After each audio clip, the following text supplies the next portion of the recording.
Hi.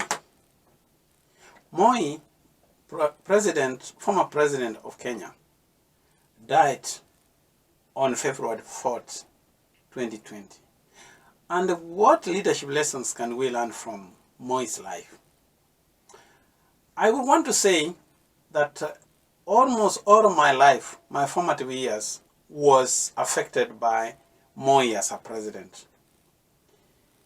Moi became a president of Kenya when I was barely 11 years.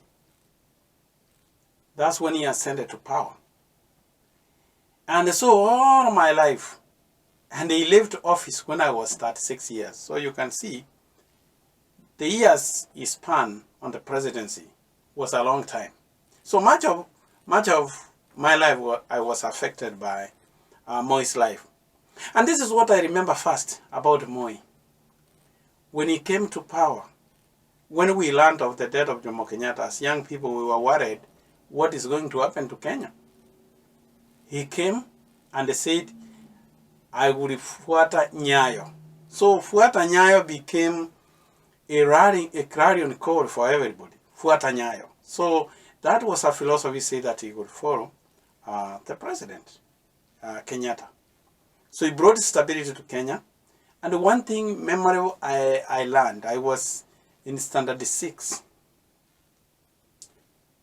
That is in 1979, because when he came to power, he announced that he would start free milk. Do you remember the free milk we used to drink in school? I could see when the first vehicle of Kenya Equipment Schemes bringing milk to the school, and then we started having milk. So I drank milk for 2 years when I was in standard 6 and 7, which Moi actually had introduced.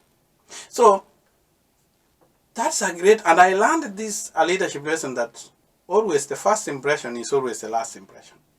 That has never left me, that he brought the school milk, which was something very, very, very important at that time.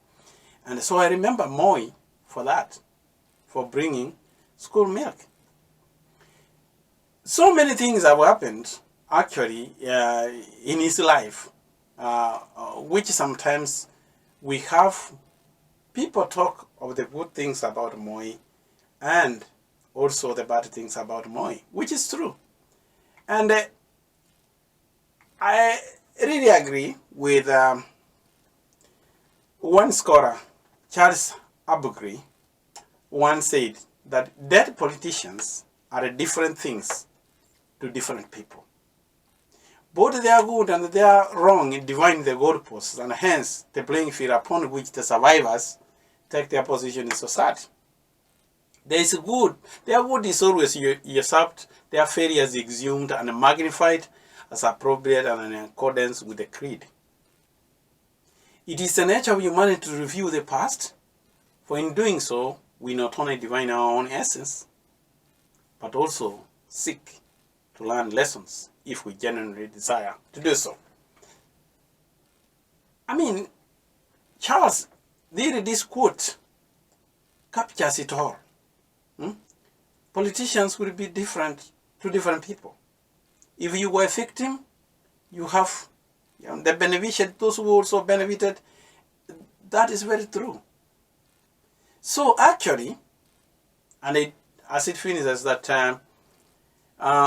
for in doing so, we not only divine our own essence, but also seek to learn lessons we can genuinely desire from Moi. What can we learn about Moi's life? And in brief, Moi was the longest serving president of Kenya. Born in the farming community, he became a vice president in 1967. 1978 he becomes a president. 1982 a coup attempted but was foiled. 2002 stepped down as president. And 2020 dies in Nairobi. What a great story. Brief story. But then, we have had 4 presidents. President Kenyatta, then he gave to Moi, Moi handed to Kibaki, Kibaki handed to Kenyatta. What lessons can we learn about Moi? One thing, one leadership lesson is that Moi was a very patient man and self-controlled. He was a very patient person. When he was a vice president, he was humiliated by most of the powerful ministers who are called the Kiambu Mafia. But he remained faithful, patient, and controlled himself. Unlike his predecessor as vice presidents, Jaramogi Oginga Odinga could not stomach, he resigned. James Murumbi also resigned. He did not resign even despite all that victory. So he was a patient man. And even there are some of the things, some situations that he was very patient. And the leaders should always learn to be patient and self-controlled. Another leadership lesson we can learn from Moi is he was a flexible man. Flexibility of a leader. You cannot be stiff. You know, he started politics a long time ago, 1955, 1964, and he started KADU. But in 1964, when Kenyatta wanted them to disband KADU to join KANU, he did it. He was flexible. If he could have stuck with KADU that he was going to be opposition, maybe he could have ended like Yogama Pinto or other people assassinated or anything, but he was flexible. And then, in 1982 coup, he was flexible. He controlled the situation, he took time, he consolidated power.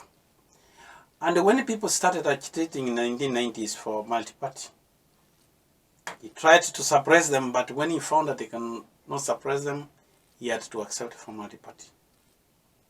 And he accepted multi-party. And when it came for his term now to end, that he was retiring, he handed power peacefully when people thought that he would not hand power.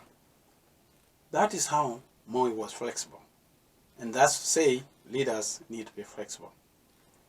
And one characteristic I also learned that Moi was a cunning politician. He had a political acumen. Moi, as Jaramogi Oginga Odinga said that he was a giraffe, that is very true. That Moi was cunning, and he knew how to deal with politicians in Kenya. And this is how he used to deal.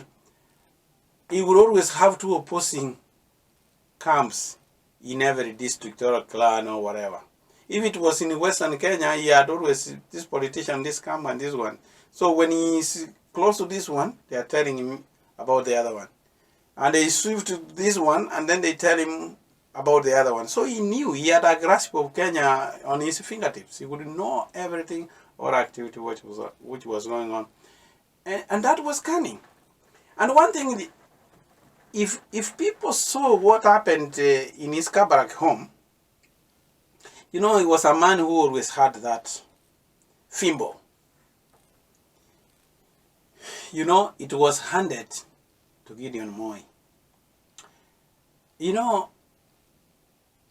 Moi, throughout his presidency, he had always put a Kikuyu as his vice president. And there is a theory that Kenyatta told him that you will get this leadership, but make sure you return it to where you got it from. So throughout all this time, he thought that Kenyatta meant that he should return the seat to the Kikuyu people. He had always put a Kikuyu as his vice president. He had Kibaki.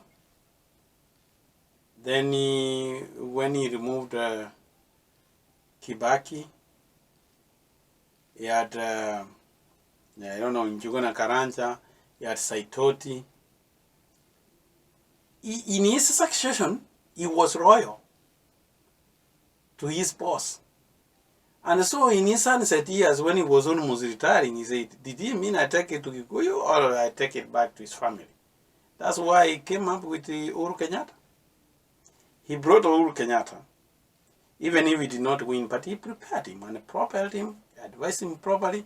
After Kibaki, Uhuru became president. And now that when Mzee died, he's very happy to go and meet his boss. Because now we tell him, nilikuwa na kijana ndiye amenishughulikia nikakuja hapa. He had this business acumen. And then, you know, in 1966, the Kalenjin Council of Elders had crowned him as the leader of the Kalenjin people. And he was given the mantle, the sambut, that is a sign of leadership. The sambut is made of the monkey skin. So this samputi was given was the one Kimunyore Koitale had, and it has been handed over down from Kimunyore Koitale. Some people were handed over. Then Jini Seronoi had it for a short while, and then it was handed over to Moi. Moi has had it until when he retired from the presidency. The Kalenjin Council of Elders wanted to crown another person. So when they went for the sambut, he did not give them. So they went and made another sambut and crowned Ruto. But really the original sambut has always been with Moi. If you really saw, when Raymond Moi stood up and said, I'm the leader of the family, but when it comes to politics, Gideon came here and he handed the Moses Fimbo.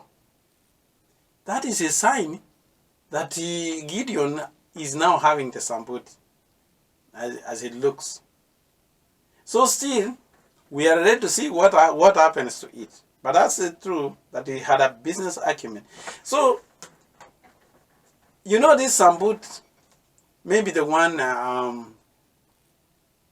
Ruto had, was a fake one. The original one is still in Moi's house. It has not left in Moi's house. And we are going to see the political changes. Remember even Isaac Ruto had a fake one. So all of these things have been happening, and I want you to look at that clearly, that he has that with him. So, and as I say, those are some of the leadership lessons. I think leaders who are now should learn from Moi. What made him to be the long-serving president of Kenya. And I hope you will learn something from this one, that he controlled. And we have to say, without word, that he was one of the greatest leaders Kenya's ever had. And as Songuli said, when you write the history of a hero, you are not writing a history on an angel. That's quite true. He had all his mistakes. And as Shakespeare said, the evil that men do lives after them, but the good is interred with their bones. I don't know how equally is true. Are we going to entirely Moi's good leadership and then we leave it out? I mean, he had his bad moments, we can't say. All fingers were pointing that he knew who killed Oko. That's one of the things, a mystery left, which probably he doesn't have answers. And I hope that when he hits the gates of heaven, he will meet Oko and he will know the truth, what happened. So, no matter what we think, let us know that Moi did his part and left this world. And as Abdul Rahim said, political victims and beneficiaries remember both. It is the balance between the two, the good and the bad achievement, that determines their place in the politics of memory, which, like all memories, is prone to being selective. And I would mean, if you are selective what you want to talk about Moi, but I think he was a great leader. Thank you.